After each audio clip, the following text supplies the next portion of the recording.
2024년 11월 첫눈이 오는 날이었습니다. 그날도 어김없이 배송을 나섰어요. 오전까지만 해도 이렇게 많은 눈이 내릴 줄 몰랐습니다. 첫눈인데 얼마나 오겠어. 정말 그 정도로 가볍게 생각했어요. 그런데 시간이 지날수록 눈은 멈출 생각을 하지 않더군요. 오전 배송을 마치고 오후 물량을 싣기 위해 캠프로 복귀하는 길이었는데 이미 도로 상황은 엉망이었습니다. 우리는 1톤 화물차를 타고 있었어요. 그런데 차가 앞으로 가질 않았습니다. 앞으로 가는 게 아니라 옆으로 미끄러지듯 움직이기 시작했어요. 속도를 낼 수도 없고 브레이크를 밟는 것도 너무 무서웠습니다. 거북이 걸음으로 정말 기어가듯 움직였어요. 평소 같으면 배송지에서 캠프까지 20분이면 도착하는 거리였는데 그날은 2시간이 넘게 걸렸습니다. 운전하던 남편이 얼마나 긴장하고 있었을지 말하지 않아도 느껴졌어요. 저는 옆자리에서 아무 말도 하지 못한 채 속으로 계속 기도만 했습니다. 제발 무사히만 도착하게 해주세요. 캠프에 도착했을 때는 입술이 다 불어 터질 정도로 온몸에 힘이 들어가 있었습니다. 그런데 문제는 오후 물량이었습니다. 차에 물량을 싣는데도 걱정은 오히려 더 커졌어요. 너무 무섭고 솔직히 말하면 그냥 포기하고 집에 가고 싶었습니다. 그때 제 머릿속을 스쳤던 생각이 하나 있습니다. 차라리 살짝 접촉사고라도 나는 게 좋겠다. 그러면 오늘 배송은 멈출 수 있지 않을까? 지금 생각해보면 정말 무서운 생각이죠. 그만큼 그때 상황이 절박했다는 뜻이었던 것 같습니다. 다시 배송을 나섰지만 눈은 더 많이 쌓여 있었습니다. 제가 맡은 첫 번째, 두 번째 구역은 지하 주차장만 있는 아파트였고 제설 작업은 전혀 되어 있지 않았습니다. 입구 언덕부터가 문제였습니다. 올라가는 것조차 힘겨웠어요. 아파트 지상에 진입해서는 차를 세워두고 걸어서 배송을 해야 했습니다. 그런데 또 하나의 문제는 밤 8시까지 배송 마감이 걸려있는 물량들이었습니다.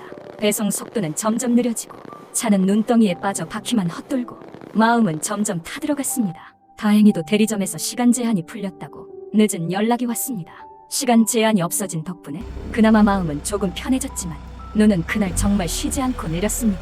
이제는 나의 차가 움직이지 않았어요. 바퀴가 눈덩이에 완전히 끼어버린 상태였습니다.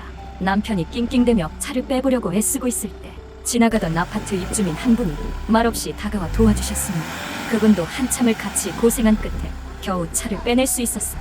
화물차 경력이 꽤 오래되셨다고 하시면서 도와주시는데 귀인을 만난 것처럼 감사했습니다. 다행히도 나중에 다시 그분을 뵐 수 있었고 담배와 빵 그리고 짧은 편지를 전하며 감사의 마음을 전할 수 있었습니다. 다시 그날 이야기로 돌아가면 저는 그날 아파트 3개 단지를 배송해야 하는 상황이었습니다. 그런데 첫 번째 단지에서 이미 시간을 거의 다 써버렸습니다. 어느새 밤 9시가 넘었고 대리점 단톡방도 난리가 나 있었습니다. 사진과 영상들이 계속 올라오고 있었어요.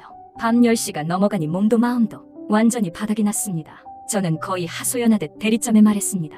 도저히 못하겠습니다. 지금 첫 번째 단지인데도 이런 상황입니다. 그리고 그날 쿠팡 배송을 하면서 몇 년 만에 처음으로 이런 연락을 받았습니다. 배송 멈추셔도 됩니다. 그 말이 얼마나 다행이었는지 모릅니다. 저는 3단지 중에서 지하로 돌릴 수 있는 한 단지만 마무리하고 그날 배송을 중단했습니다. 집에 오는 길도 여전히 험난했지만 무사히 집에 도착했을 때 머릿속에 남은 생각은 딱 하나였습니다. 살아 돌아와서 다행이다.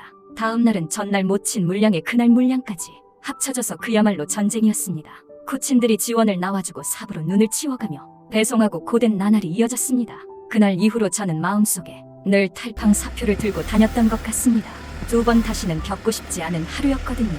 그 후로 저는 1년 정도 더 배송 일을 하다 결국 탈팡을 했고 지금은 전업주부로 살아가고 있습니다.